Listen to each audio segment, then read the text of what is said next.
I worked as a professional investor for many years. I loved investing because I loved solving economic puzzles. If I could see into the future accurately, I succeeded. The results were clear and measurable. I like to think my success was built on knowing a lot about our economy and how it works. That's why the Republican obsession with tax cuts for wealthy people seems so stupid and so selfish to me. There's a moral case against the tax cuts, but the Republican argument is that the tax cuts will grow the economy. So let's just focus on the economic argument for now. Since the 1980s, the top tax rate has been cut from 70% to less than 40%. And during that time, wages for workers have stagnated, and economic inequality has skyrocketed. Our economy has become dangerously imbalanced. The richest people in the nation, the top 1%, now take home more than 20% of the national income. Their share of the pie has more than doubled since Ronald Reagan became president. So if the goal is to grow the economy, create jobs, and raise living standards, how do tax cuts for the rich fit into that puzzle? Look at the numbers. They don't fit.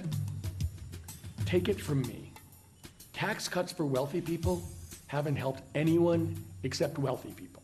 There is no trickle down. If we want to see stronger economic growth, we need to invest directly in the American people. Successful societies are driven by educated and skilled workers. When working Americans do well, we have a strong economy.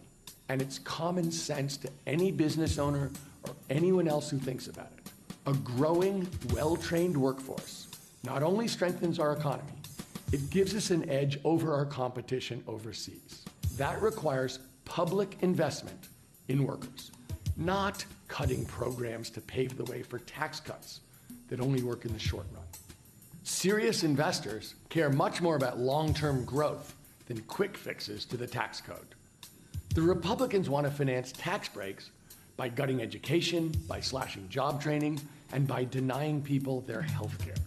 They want to undermine the very foundations that make America a great place to live and to invest. I told you I like to solve economic puzzles. Do you want to solve the puzzle of how we get a stronger economy? Make sure that working class and middle class families are doing better and making more money. We're the hardest working people in the world. Give workers the skills to compete, but don't give rich folks like me a tax cut. I don't need a raise, but American families do.